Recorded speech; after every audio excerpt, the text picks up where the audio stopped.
Alton story. I'm your host, Frederick Smith, author of and narrator for The Acquired Taste for Adventure, a D&D audiobook series based upon actual Dungeons & Dragons games. And with that, let's get started. Alton's story, The Acquired Taste for Adventure, Chapter 3, concluded.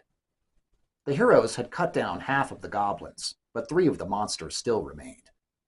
Idriana, the half-drow ranger, stalked toward the center of the room, her open eyes fixed on them like a hunting beast. She loosed at the goblin that had cut Malik across his belly earlier in the fight, just as it turned to swing a second time at the dwarf. She hit the monster in its exposed flank, just above the small of its back, and the creature hopelessly grabbed for the arrow shaft as it crumpled to the ground. Alton couldn't ignore her prowess in combat. She was truly lethal. In another first since leaving home, the elf noble Erevan found he was now experiencing fear. He had failed to disarm the lead monster with his dagger and blamed himself for the dying man's predicament. The high elf had been biding his time up until now, but it was the right moment to call upon his greater abilities if he was to save the unfortunate soul. He went through a series of practiced movements, drawing all of his magical energy into a concentrated spark of glowing yellow heat, and then flung the burning barb across the din of combat. The brilliant bolt left a streak behind like a fallen star, impacting into the cowed goblin that had fled to the back of the room at the sight of Idriana. The monster screeched in pain, slapping at the sizzling wound, and died as it attempted to quench the unyielding fire. The spectacular move impressed Alton, who realized the spoiled boy elf might have been made of sterner stuff than he'd previously thought. Malik looked every bit the harbinger of doom, bathed in a faint aura of red firelight as he strode at the goblin leader who now stood alone. The despicable creature pulled the dagger from Keldorn's side, a small spurt of blood coming with it, and pointed the weapon at the barbarian dwarf who marched forward relentlessly. Malik was 2 steps closer when the green monster did an accounting of its chances, and in a typical display of goblin bravery, it threw the dagger down and raised its hands, ready to beg for its life rather than be killed. "You takes mercy?" was all it managed to get out before the mighty Malik was upon it. A common misconception about so-called barbarians is that they are mere savages, when they typically adhere to a stricter moral code than most city folk do. In fact, up until now, there had never been a time that Malik had questioned the commandments he'd learned in the forested hills of his homeland, with one of these being, never strike an unarmed opponent. But now, this wretchedly low creature, one that had delighted in torturing a helpless man, was begging him for mercy, trying to use his better sense of morality as a tool to manipulate him.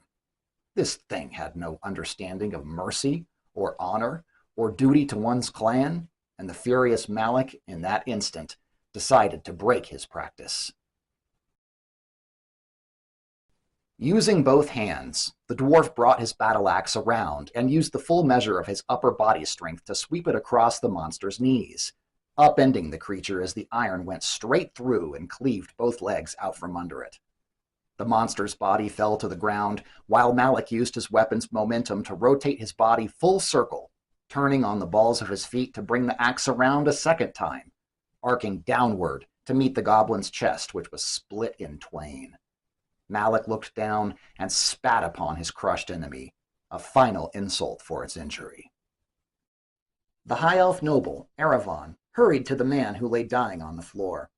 He had a steel bolt lodged inside him, and a savage dagger wound that poured blood, along with a myriad of smaller and comparatively inconsequential cuts and bruises. "Oh, please don't die, Erevan begged in Elvish, forgetting his common for the moment. With his hands nervously shaking, the elf fumbled to open his pack and grab the glass vial he'd found earlier. He thumbed open the cork stopper and held the tiny bottle to the man's lips to pour some of the liquid inside. Keldorn swallowed weakly, then with more eagerness, and as the potion began its immediate work, the man grabbed the glass tube and sucked down the rest of its contents. His bruises began to disappear before their eyes, his cuts closed, and the fletching of the crossbow bolt started to make itself visible again, as the effects of the potion's healing spell magically pushed the metal shaft out of the wound. The color returned to his face, vigor and vitality to his eyes, and he looked up at the adventurers with a beaming smile that projected his gratitude to the living world. Erevan's sense of relief at watching the man's rejuvenation was almost as great as Keldorn's was by being healed.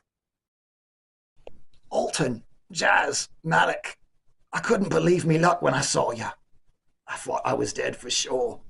He was badly wounded, but forcing himself to speak. And thank you too, friend. Keldorn turned to the finely clothed elf who was still treating his wounds. The name's Keldorn. Who can I thank for saving me? Erevan began removing some more tools from his healer's pack. I am Erevan, of the House Liandon. He bowed his head in a courtly sort of way. I am pleased to help you fully remove the crossbow bolt. Oh, yes. Afraid that's gonna hurt, isn't it? Keldorn said with dread in his voice. You may endure some discomfort, Erevan said with a weak smile, deliberately trying to downplay what would be a most unpleasant experience. The rest of the group stood guard while the elf put himself to work removing the quarrel, periodically apologizing to the man who would wince every so often. The procedure was slow and agonizing, but Erevan, who was educated in the art of medicine, performed the task admirably.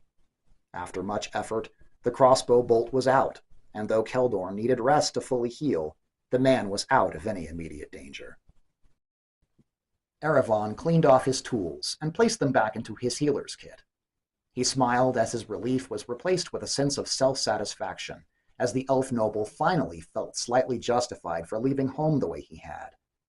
A grand adventure was exactly what he needed, and exactly the opportunity needed to emerge from his parents' shadow.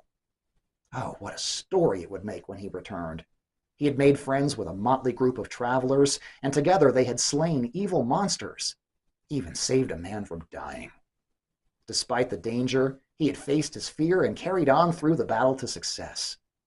Erevan couldn't wait to tell his teachers, trainers, and especially his parents when he returned to claim his title. After all, he believed, a legendary life was what he had been bred for. Pardon the interruption, but if you're enjoying my work, please like, subscribe, and leave me a comment down below. And don't forget to hit that bell icon to receive notifications whenever I upload a new video. Alton's Story, The Acquired Taste for Adventure, Chapter 4. The trip north had been longer and more wearisome than expected, but Iarno Albrek finally found himself closing in on his destination, the port town of Three Towers. The quaint village was located on the northern bank of a small river inlet, a few miles west of the intersection of the high road, which ran north to south, and the Tribor Trail, which traveled east, away from the coast toward the Sword Mountains. The wizard had been forced to travel through the wilderness for a significant distance, until he'd made his way around the sprawling metropolis of Waterdeep, which had made the traveling particularly hard on his horse. But after he felt he was far enough away from the city, he allowed his Roundseat to find her way back to the beaten path. Having diverted so far around his former home, he felt fairly confident that no reports of his being sighted had come back to the agents of the Lord's Alliance, who were likely to be looking for him by now. If he had been particularly lucky, the body of his lover, Claudette Landriel, hadn't been discovered until well after he had fled the city in his stagecoach, which would have bought him more time as he crossed back through the territory. And, with the false trail of breadcrumbs he had left for them in Daggerford, and further doubling back upon his own footsteps, the wretched necromancer felt fairly sure that he'd led the agents astray, at least for a time. But now that he'd returned to the beaten path again, his progress had sped up considerably. His horse was obviously pleased to have the road, as she bounced her head playfully up and down with excitement. Iarno was traveling north on the high road, about a quarter-mile south of the intersection where he would divert west for Three Towers, when suddenly he saw a group of guardsmen, clad in bright red uniforms, emerge from the tree line and march away from the town. Panic surged through his body as he jumped down from his horse, quickly dragging it to the side of the road to hide behind the cover of a huge boulder. "They're looking for me," Iarno convinced himself, "coming out to intercept me on the road." Ducking low, he slowly crept around to get a better view of the approaching men. There were 4 of them, all dressed in red tunics that were draped over a chainmail shirt and tied down with a leather belt. They all had mismatched metal helmets and weapons of various designs, but they all looked like they knew how to use them. Iarno was somewhat relieved to see that they dragged an old man with them, who was obviously doing his best to resist the guardsmen. The wizard quietly laughed. Probably just dragging away the town drunk, he figured. The group of men dragged the old fellow off the road and down into the tree line, where they could have more privacy for what they were about to do. The helpless man fought for all he was worth, but had little chance of resisting the four younger and stronger-looking guards, who, now feeling that they were far enough away from the city, tied him to a tree. Iarno could just barely make out the outline of the forms beyond, but it was clear from the man's pleas for mercy, which went unheeded, that they were beating him. Iarno was fairly sure he saw the man go limp and hang in the ropes after taking a blow to the head, but still the guards beat him, trying to outdo each other's savagery. After a few more strikes, the guards tired and then cut him down, leaving him where he dropped at the base of the tree. They re-emerged, laughing and teasing each other, while they rubbed their sore knuckles and started the march back toward town. Justice is cruel here, Iarno thought to himself. I wonder what the man was guilty of. But at least he knew he was safe now. The guards hadn't been there for him at all. He waited until they had made it some distance away, and then picked himself up from where he squatted on the earth. Dusting himself off, he climbed back onto his horse, who'd started chewing at some grass at the edge of the roadside. They trotted along to the intersection of the roads, where Iarno diverted off the path again, traveling through the tall grass until he came upon the man who'd been so harshly beaten. Iarno halted his horse to look at him, lying face down in the grass, knocked out, but still breathing. He had expected to come upon the form of a filthy street urchin, but the unconscious old man was freshly shaven and was clad in fine-looking robes, albeit dirty and bloody from the scene that had just transpired. Then, the wizard from Waterdeep happened to notice that all the grass around this spot had been tramped down very recently, and that it formed another path that continued further south from where the man had been pummeled. Curious, Iarno continued farther along, to see if the path had been beaten down by humanoid foot traffic, or if it was simply a game trail there by coincidence. The footfalls in the grass led about 150 paces along the edge of the tree line, where the wizard caught a whiff of something he recognized well, the scent of decaying flesh. Within another 50 paces, the path opened up into an area that had been cleared somewhat by recent activity, a wide open spot with the freshly turned earth of 3 shallow graves. One of them had been partially dug up by an animal or animals, with parts of an exposed corpse being ripped away to be eaten somewhere else. The existence of the bodies was a revelation the wizard had not expected. Iarno immediately assumed that the guards were the ones who'd buried the people here, and he wondered why. If they were executed by proper authority, why go to the trouble of hiding the bodies like this? Why not have the town gravediggers simply bury them in the potter's field? The most obvious answer occurred to him almost instantly. Because they murdered them like outlaws, and they had to hide the bodies. Iarno marked the spot well in his memory, just in case he wanted to come back later to retrieve the corpses for his own depraved experimentation. He turned his horse about and started to head back up the path to where the old man had been left by the tree. He was now awake again, supporting himself with a hand against the pine trunk he'd been tied to, and using the other to hold his bruised forehead. "Say, old man, why did those guardsmen beat you so?" Iarno called out. He struggled to raise his gaze to the horseman and speak. "I refused to pay them any more taxes, so they robbed my shop and dragged me here and beat me." Iarno acted like he couldn't believe it. "What? The town guard?" "Town guard, bah!" The old man raised his voice to shout down the road at the guards' backs. "Town thieves and murderers!" "Oh, dear me," Iarno said. Though he feigned shock at the information, he was glad to have his suspicions confirmed. Corrupt men, especially killers, could prove most useful. He tried to assume the role of the caring but dubious traveler. "Is there anything I can do to help you, sir, before I leave on my way? I'm afraid I have pressing business in 3 Towers." The old man grumbled, tasting the blood from his lips as he eyed the horsemen up and down.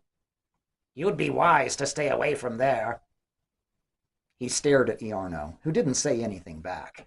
And after realizing that Iarno was going to Three Towers no matter what he was told, the old man simply sighed.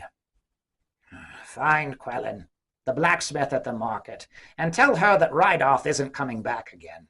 I've had it with this town. Quellen, the blacksmith, he smiled. And Rydoth was your name, was it? Yes, and who might you be? Iarno realized he hadn't yet cooked up an alias. He felt the magic staff that he carried hidden under his robe, made from enchanted and unbreakable glass. My staff. Glass. Staff. Glass staff. Yes. The name is Glassstaff, my good man. A humble chandler by trade, with urgent plans in Three Towers. He paused a beat. Are you sure you don't need anything? No, thank you. The forest, mountains and plains, they are a second home to me. The trees and beasts will see that I am protected. Iarno looked at him curiously. Well then, I wish you better trails ahead. He patted his horse on the neck before he turned, and after trotting back to the main road, he was back on his way to Three Towers again. And that is where we are going to leave it for today. But rest assured, we will pick up from where our story left off in next week's episode. Thank you so much for staying until the end of the video, and if you enjoyed what you heard, please consider donating to my Patreon, which you can find linked in the description. I appreciate all of you, and until next time, please be kind to yourselves and to each other.